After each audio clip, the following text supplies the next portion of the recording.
Hello, happy Tuesday. It's Stories with Sarah Lizabeth. Thank you so much for joining me. I'm so glad to be with you again this week. It's a beautiful day in Nashville, which I'm not sure what today is like because I don't film these on Tuesday. I just share them on Tuesday. So secret be told that I don't film these on Tuesday. So, but you know, I was, last week I told y'all that there was this story that I really had on my mind to share with you, but I just, for some reason, I couldn't share it. I wasn't ready yet. And so I was on a walk this morning and I was thinking through what I wanted to share with y'all this week. And I really thought, you know, why am I so afraid of this story? Why am I so afraid to share it? Is it because it would, you know, paint me in a somewhat negative light, in a different light? Is it because y'all would see that I am not perfect? Or maybe it would be because it would prove that owning a business is not always perfect, and it's not always bouquet tosses and cake cuttings and site visits and all those things. So it makes me vulnerable to share it, and I think that's why I was afraid of it. But this is me. The good days, the bad days, all of the moments in between have made me who I am in this industry and who I am as a person. So I'm not scared anymore, and I'm excited in a way to share this with you because it's made me who I am today. And this is a story of what happens when it all falls apart. I loved my clients. I enjoyed getting to know them through the process, and I really felt like we had established the kind of a relationship that we needed by their wedding day, so that if anything were to go wrong, that I would know what to do for them. Not necessarily what is protocol, but it's so important to build those relationships with your clients so that you can make decisions for them. I would walk through fire for my clients. I would do anything that I possibly could for them. And that's why this story stinks, because I just couldn't do it for them. So the venue was about 3 hours south of Nashville, almost to Mississippi. And the client's family had purchased some land for them, and that was where we were going to have the ceremony. And they were eventually going to build their home on this land. So months and months before the wedding, I traveled down for a site visit. So at the site visit, we started on the property where we were going to have the ceremony, and there really wasn't anything around. I mean, they had the land, and there was a very small home on the property that the bride was going to be getting ready at. And so we just kind of toured the property. We saw where they wanted to have their ceremony and the tree. We talked through all the decor and everything, and where we were going to put the chairs, and everything seemed to be normal at this point. So then we left and went to where the reception was being held, and it was in a neighborhood where the concept was that they would build this beautiful clubhouse, and then they would build $1 million homes around this clubhouse. And it was gorgeous, except for by the time we got to their wedding, you know, they hadn't built any of the homes yet. They had just built the clubhouse. And so there wasn't really much around other than where we were going to actually have the reception. The venue sat on the Tennessee River, and it was gorgeous. I mean, it was so beautiful. There was this beautiful big clubhouse. You looked out and you saw the Tennessee River, and then the reception was going to be around the pool. So I had mentioned to the client that for months I had been trying to get a hold of the venue representative. I could not get her. I emailed her, I called her, but we were just not connecting. And so, you know, that was a little alarming to me because I just hadn't spoken to the person that would be my venue rep. And I needed to find out logistically what we needed to do for the actual reception. Did we need to provide trash cans? I had already worked up the rental quote, so I needed to know, you know, what did we need to add, if anything, to that, so that the guys would be prepared when we got there to deliver it, and who was going to be there when they delivered it. And so just logistically, I was not connecting with this person, and so that was a little alarming to me. But the client told me that, this is a small town, everyone knows everyone, and we've spoken to her numerous times, and she's gonna give us the keys, and we'll give those to you, and everything will be great. So I continued my hunt to find the venue representative, and I never was able to get her. So unfortunately, we just never connected, but I was still talking to the client about it and talking to her about the logistics of that. So besides driving down there and like going to her house or whatever, which I probably could have done, that is one of my big regrets, is that I just trusted that this was a small town, everyone knew everyone, and that it was going to be okay, that they had spoken to the venue rep and everything was fine with the venue. So, but we continued the planning for months and months later, and it was finally time. It was wedding weekend. Everything was ready to go. My relationship with them, with the client, was perfect and great, and so I felt awesome about it, and I felt like it was going to be a beautiful weekend, and I was looking forward to it. So that morning of their wedding weekend, because it was so far away, they actually ended up renting me one of the condos that was behind the clubhouse, so that I could load up all the flowers in Nashville, drive them down to the location, and produce the flowers on site at the condo. So that was very nice of them to set me up like that, and I ended up just staying the weekend there. And so it was a beautiful place to be, and I had my own space to sort of produce the flowers and everything, so everything seemed great. So I loaded up the van in Nashville on Friday morning and drove down.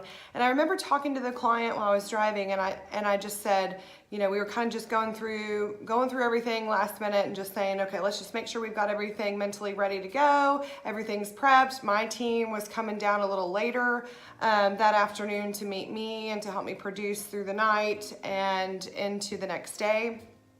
So we were just kind of talking through logistics.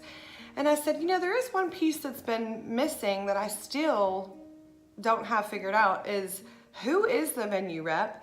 Is she out of town? Is she gone MIA? Like, what is up with this chick? Like, I cannot get her. And again, it was just, it's fine. We've actually got the keys to the venue, so we're good to go. Everything's great. So I was like, oh, wonderful. Y'all have the keys. Great. That the keys are important. So, I'll be there in a couple hours. And they said, okay, well, we'll meet you there at the reception at the condos. We'll meet you there. We'll get you checked into where you're going to be staying and go from there. So when I arrived that late morning Friday, I met the client and was kind of given all the rules for the condo, and how to clean up, where to put the trash and everything. And then they left because we had the rehearsal at 5, so they went off to go get ready and spend some time with their family.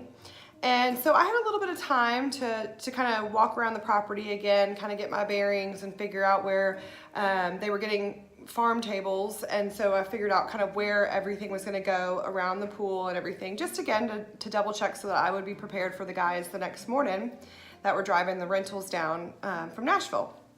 So I really didn't see anything alarming with my little venture over to the reception place. I didn't really have access to the actual clubhouse at that time, so I just kind of peered in the windows and I was like, man, it's beautiful, it's gonna be great. And then I went back to my condo and started working on flowers. And it was at that point that I realized that the condo didn't have any hot water. So I called the client and I just said, hey, do you have someone that I can talk to? Do you have a number of someone? I'd be happy to take care of it, but can you give me their information so that I can call them and see if, hey, maybe there's a chance we could get some hot water over here. And it seemed to annoy the client that I called her, and I understand because she was with her family and her friends, but I just really wanted to have the contact information so that I could then call the person and figure out what was going on with the water at the condo. So I think it was a really kind of like, hey, we've set you up at this condo. how dare you ask for anything else? And that kind of started the weekend, and that's kind of how the rest of it went. So I packed up my things. I was cold. I had to take a cold shower, which is fine. I packed up my things and I headed to the rehearsal. And, you know, when I arrived, everyone just seemed a bit agitated and frustrated.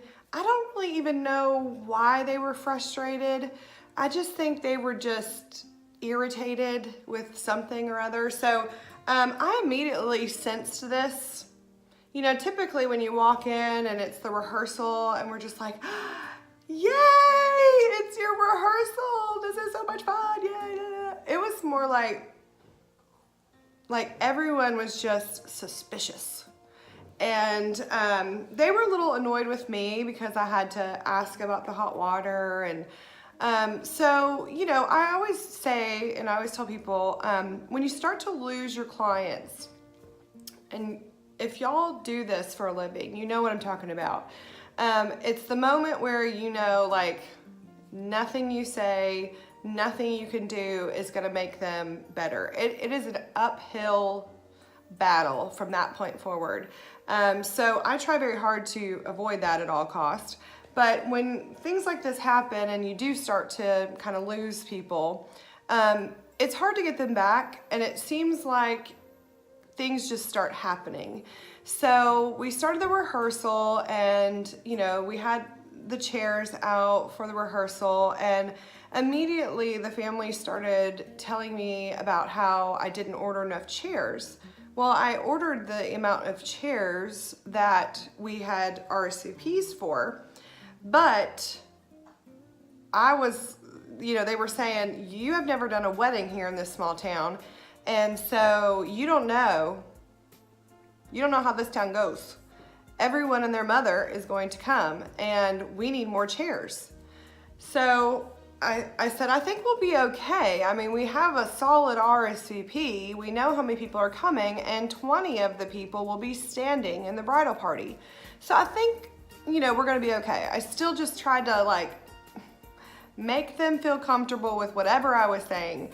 And anything I said just annoyed them, agitated them. They just did not want me in their presence. So I remember sending the mom down the aisle, and unfortunately she and her daughter's dad, the father of the bride, were divorced. And I was not given this information. And so you know, when things start happening and you're like trying to adjust to what they're saying, I was a bit flustered, which is very rare for me. So I was just kind of trying to, you know, catch anything I could to make anyone happy. And I remember saying to her, yes, you'll go down the aisle and you'll sit next to your husband. Wow. It was awful. It was awful. Like, she was very, very, very sad and frustrated with me that I would call him her husband, and I felt really bad. I wish I had that information, but I didn't, and so I just naturally called her ex-husband her husband. So another thing that happened at the rehearsal was I did not know that the bride was going to want the programs for the rehearsal like distributed for everyone that was there, which probably would have meant that we would have needed to, you know, buy some more than what we had. But either way, I didn't know. The programs were on their way to town, and the rest, we had to take several loads because obviously being so far away, we had to bring several loads of our decor and things. And so they were on another vehicle that was coming to the property. And so that was annoying, you know, she didn't like that. And so I ended up not being able to get them their programs until the end of the rehearsal. But the programs got there and I gave them the programs, and, you know, I just sort of tried to get them to smile and enjoy life. Tried to joke, tried to be the funniest person I could possibly be, the most charming person I could possibly be. But honestly, I could not do anything for them. And that was really frustrating and very hard for me, that I couldn't make them happy. And I had to let that one go. So I ended up, after the rehearsal, I ended up going back to the condo because we were scheduled to, do the flower production. And I was just really heavy that night. Like, it was just, it just wasn't the warm and fuzzies that you like to feel for an event. I felt like the client was frustrated with me for things that I, did or didn't do that weren't crazy things, but it was just that general frustration over me being there. So I produced all the flowers and was up, really late getting all those done. And sort of like, went to bed and was thinking through the day for tomorrow. And I remember praying that night, just going, God, please let them have a great day tomorrow. And whatever this is that needs to be changed or fixed or whatever is not settling right, like, fix it, because I don't know what to do. I am only one person and I cannot make them happy. So I ended up going to bed and was hopeful that tomorrow would be a new day. Sadly, it was not. We woke up to rain, and both locations did not have a tent. Both locations were out in the middle of nowhere. The road that led into the reception venue was about 2 miles long, and it wasn't finished because, they were building this property, and so it was a bit sketchy to get into the reception location. And then the land that they were having their ceremony at was not finished land, so it was very muddy and everything was covered in mud and just yuck. So we woke up and I said, I think I need, check the weather, called the client just to, check in with her, and saw that, it was probably potentially going to lighten up around 2.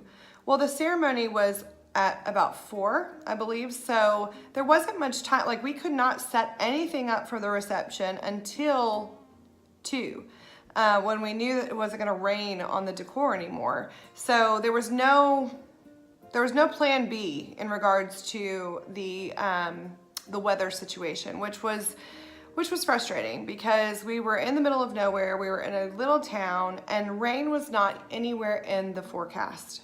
And instead, rain shows up and proceeds to get everything covered before 2 o'clock. So we had a few issues that morning, and so we had to make some adjustments.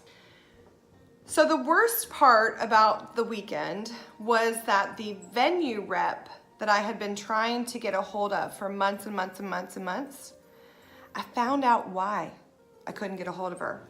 So it turns out the venue had gone belly up, bankrupt the weekend before the wedding.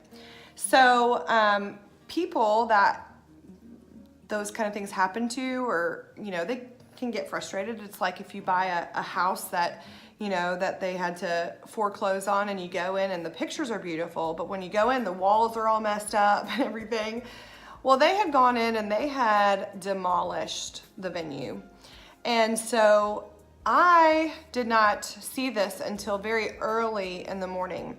The toilets were completely filled with things that go in toilets sometimes. There was no power. No power. There was a pool that had a light. It was beautiful, but there was no power to power the light. And there was nobody to call. There was no one to talk to about the venue.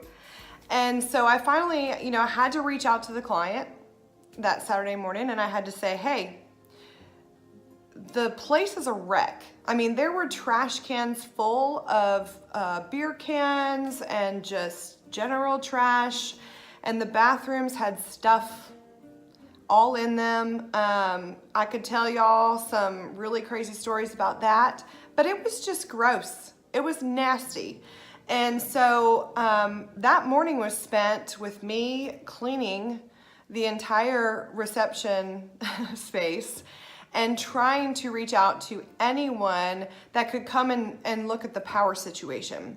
So we ended up getting a hold of someone that was just a local, a person from the town that was gonna come and help us clean. So we had to unclog all the toilets.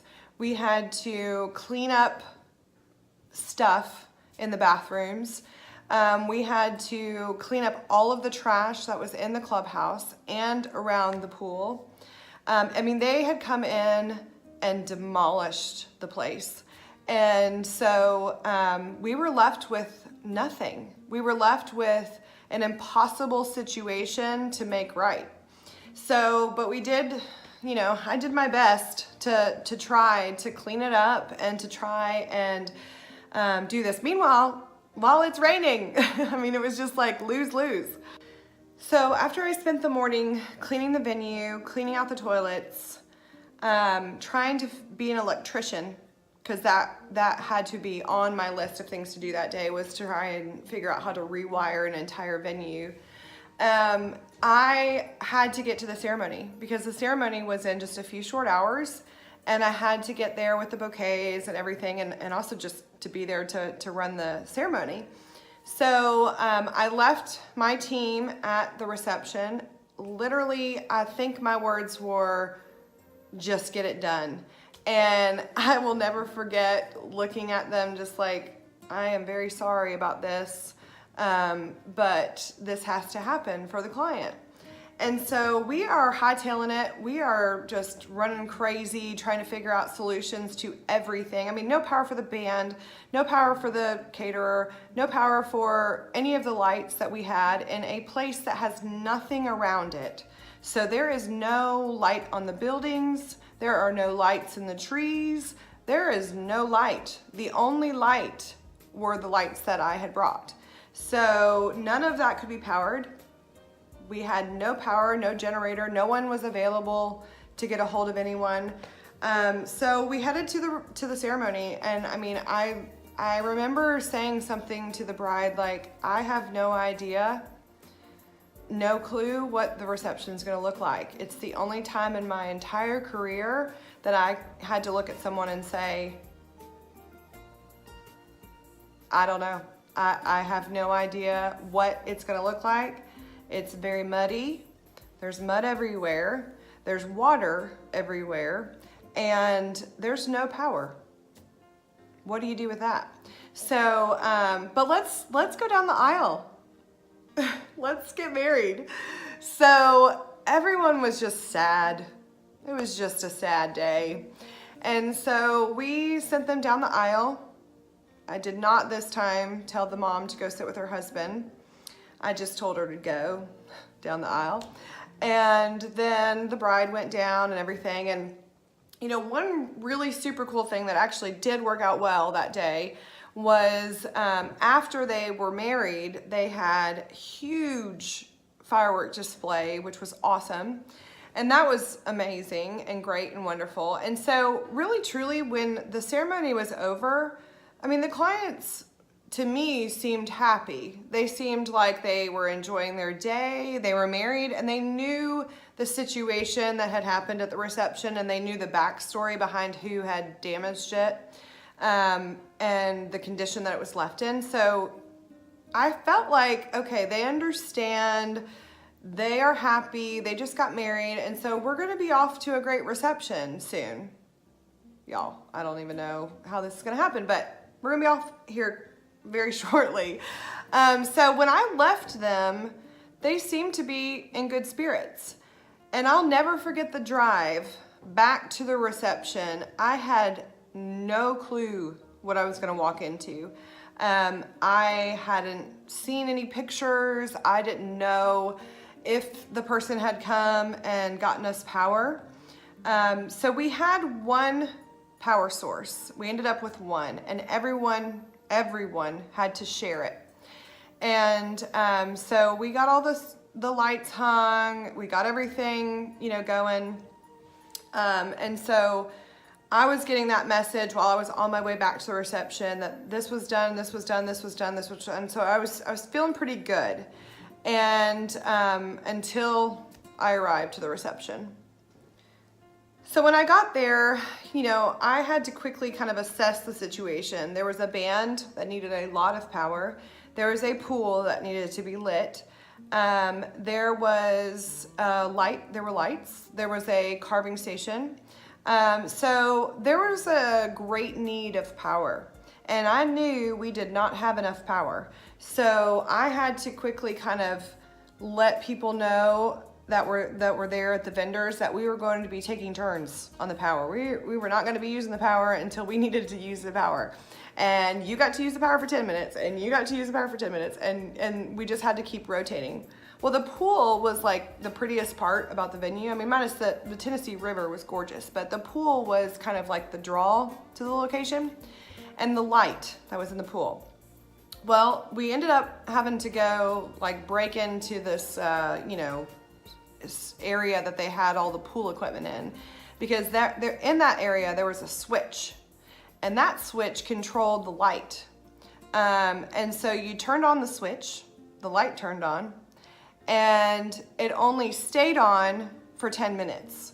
So every 10 minutes, I had to run back to the pool shed and flip the light on and off for the entire night, so that the pool light would be on. There was some kind of issue with the power there. So, you know, guests are starting to arrive.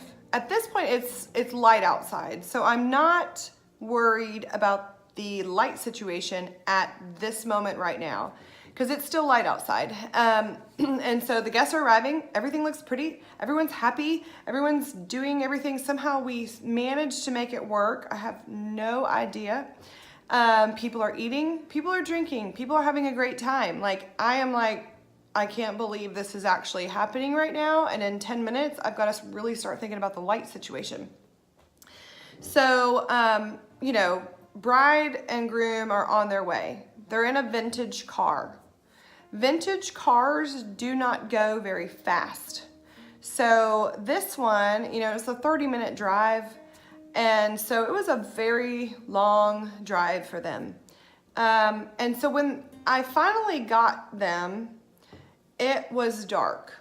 And it was right at dusk anyways. So, I mean, at sunset. So it was, you know, I knew it was going to be dark either way when they got there. And so while they were traveling there, I was trying to figure out the light situation.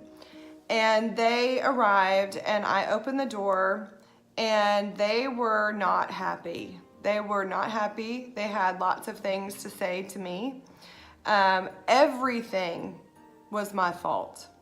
And the fact that somebody demolished the venue was my fault. The fact that I couldn't get a hold of the venue rep was my fault.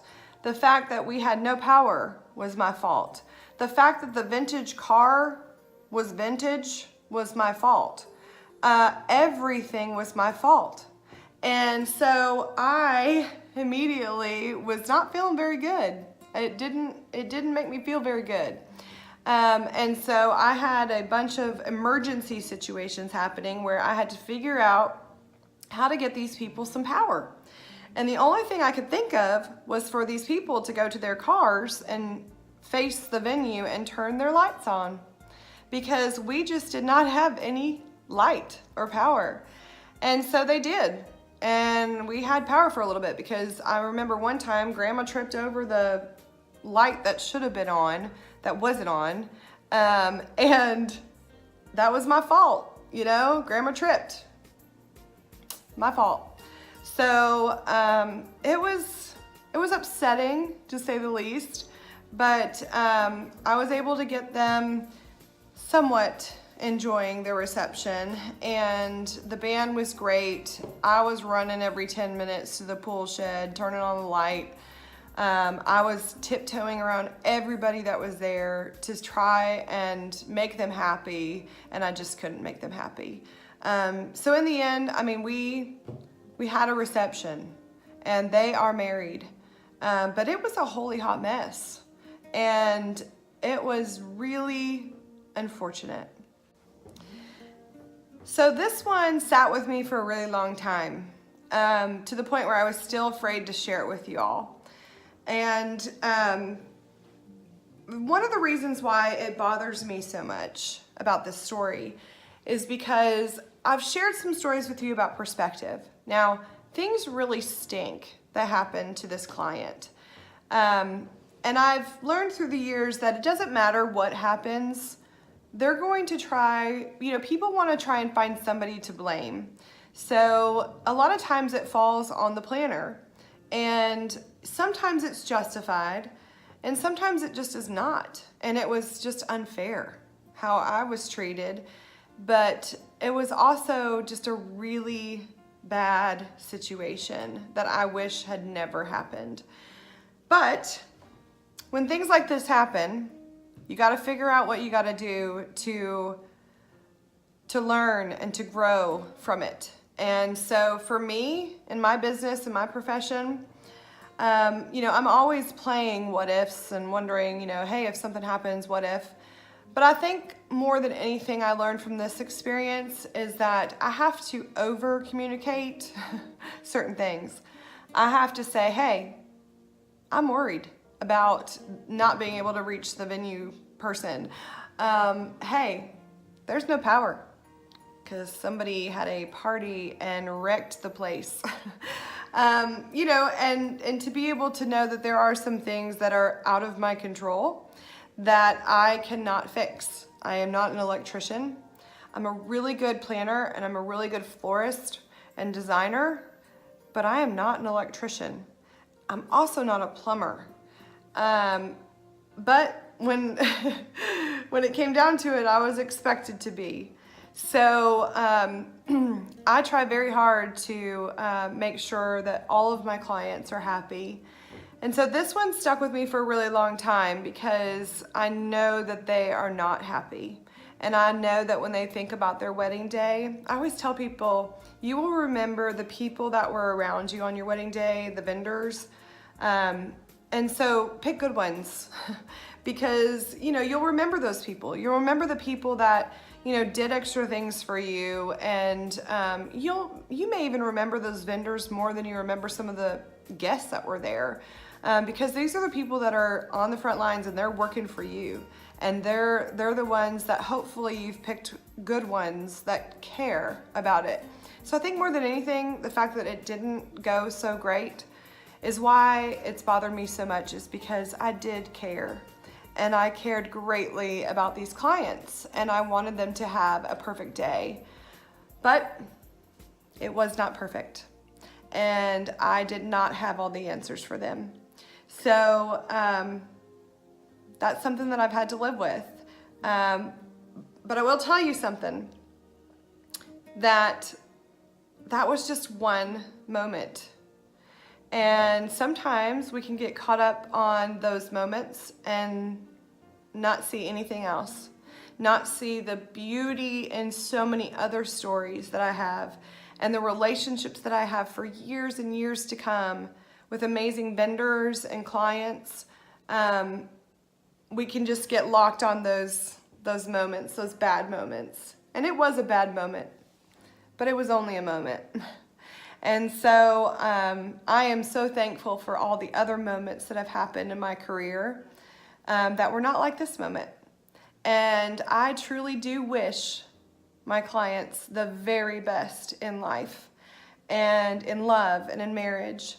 I hope genuinely that they are happy, and I hope that they are able to look at their wedding day and find some sort of joy in it.